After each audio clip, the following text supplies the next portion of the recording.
I'm Goalie, this is Sweet Peaches Nutrition, and today I wanted to share with you guys a bit about my food story and how I got interested in the field of nutrition and how I became the eater I am today. So it basically starts with me being a small kid growing up in the 90s, you know, the first child to two young working parents, and I lived off of fish sticks and hot dogs and fried bologna and all sorts of things, and I turned out fine. No, I'm kidding. But I definitely grew up on the standard American diet, you know, meat as the centerpiece of meals, you know, a vegetable, and lots of processed food, lots of fast food, and there's nothing wrong with that. But I definitely have changed my style over the years. I'd say I wasn't ever really super interested in food. I wasn't really super interested in cooking. Just kind of like, oh yeah, we eat to live. I was also always really content, and still am, like eating the same thing every day. I don't really need a lot of variety. Like I packed a turkey sandwich for lunch every day. I'd come home and I'd eat ramen. And I was happy. In high school, my main problem was that I had headaches all the time. I learned to cope with it though, you know, I kind of like tried to not let it stop me. I took a lot of Advil. I probably have stomach ulcers from it, who knows. And then I'd say I really started to get kind of like more interested in food and stuff when I went off to college, because I went to UGA, who has like several, how many?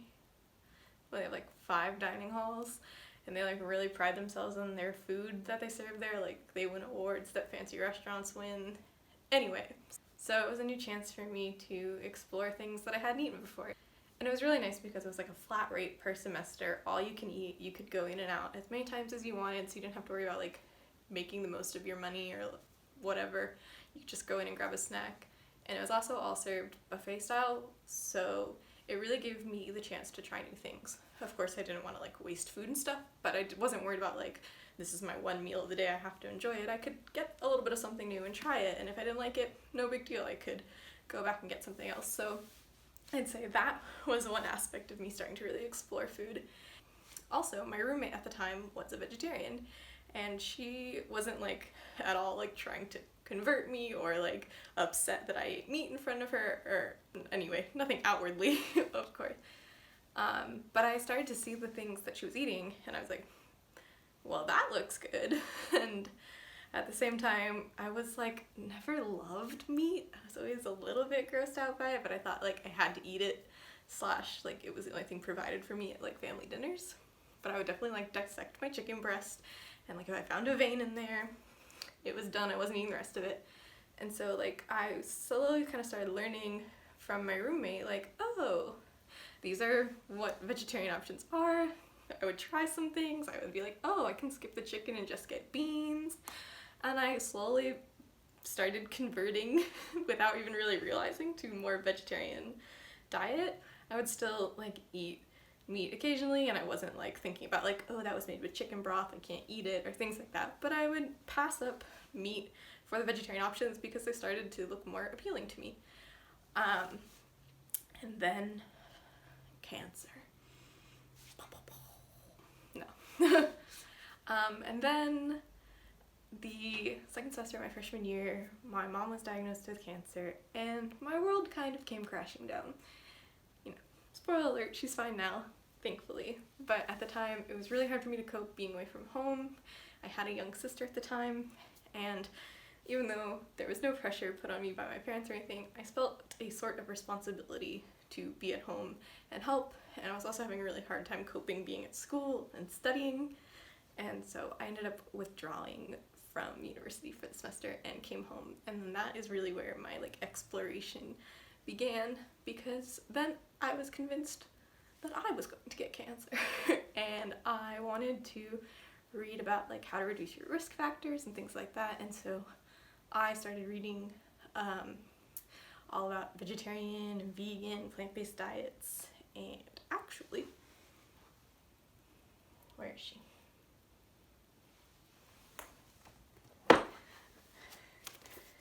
Chris Carr's Crazy Sexy Diet. This was my first like diet nutrition cookbook I bought, and I ate up every bit of it. It was super fascinating. I definitely don't agree with everything written in here. Like, she talks about eating alkalizing foods, and like there's definitely some things that I don't think hold true, and even then I didn't really believe, but this was kind of like my gateway into the world of nutrition. And so that's when I really started exploring eating vegan. I was like, you know what, I don't really need meat. I don't really think dairy agrees with me. And at that time I wasn't really eating eggs that much anyway, and so it wasn't like a drastic thing for me. So I started learning how to like cook rice and beans, and I was starting to make vegan meals. And I was like enjoying it. It wasn't like really like a struggle for me. I don't think I was 100% vegan at that time. I still probably was consuming bits of dairy and egg in other products, but for the most part, like, I was just chilling. It was fine. And then, kind of by accident, I realized that gluten was not my friend. Now, let's just have a quick aside that I don't think that gluten is bad for everyone. I think that if you eat wheat and you don't have any problems, that's great for you. Wheat is a whole grain and it provides vitamins and minerals, and I don't think that everyone should be gluten-free. But for me, it turned out that it made me feel a lot better. So there's my disclaimer. So we were reading up about gluten-free. My mom kind of realized that she felt a lot better when she stopped eating bread, like, for weight loss reasons, and then kind of dove into this whole world of gluten-free. And one day she was like, oh my gosh, I think this is your problem, because it can make you extremely fatigued after eating. And it was like always a running joke in my family that like we'd go out to dinner and I would finish my meal and I would like put my head down at the table because I would be so tired, and it would be like, oh, did Colby just eat? Like, she's so tired. And it was like a joke, and I didn't really think anything of it. So then I dove into the whole world of gluten-free, and I was like, you know what? I'm eating a lot of like whole foods anyway. I'm eating rice a lot and beans and vegetables. Like, a lot of the things I'm eating are naturally gluten-free. I don't think this would be that big of a stretch for me. Oh, if only I knew. But so I started making the transition into eating gluten-free. Now, I just want to say that at the time I was reading a lot of things about people having bad experiences getting tested by their doctors for celiac disease, and that like people would go through the whole process and their doctor would be like, no, you're fine, you can eat gluten, but they still felt like it was a problem for them. And like, this was even really before non-celiac gluten sensitivity was like recognized as a thing. So anyway, I got like turned away from going to a doctor to get tested for celiac disease, which in retrospect I do regret. Even if I still ate gluten-free today, I would like to know if I had celiac disease or not. So another disclaimer, learn from my mistakes. If you think that this might be a problem for you, go to a doctor, go get tested for celiac disease, because it could be important for you to have that diagnosis and get checked out and yada yada yada. But now I don't have, well, actually quarantine would be a great time. I was going to say, I don't have the time to eat gluten for 6 weeks and feel like shit to either get a positive or a negative at this point. Although, maybe quarantine would be a great time for a gluten challenge. But anyway, where was I? So after removing gluten from my diet for a couple weeks, I noticed a big transformation that I wasn't expecting. My anxiety improved so much. I used to be incredibly claustrophobic, and I would have panic attacks in like tight like spaces, like mostly with like people like getting into my bubble and stuff. And so like I couldn't ride the buses at UGA because they were always crowded, and I just like was like, I don't have time to waste my day recovering from a panic attack. I can walk. So I rode my bicycle around that giant ass campus because I was too afraid to get on the buses. And after I had switched over to this gluten-free diet, one day I got on a bus, it started to get crowded, and I was all of a sudden like, oh my god, like I'm fine. Like, I'm not gonna freak out. There are people bumping into my backpack and I am gonna survive this. which was like a huge thing for me.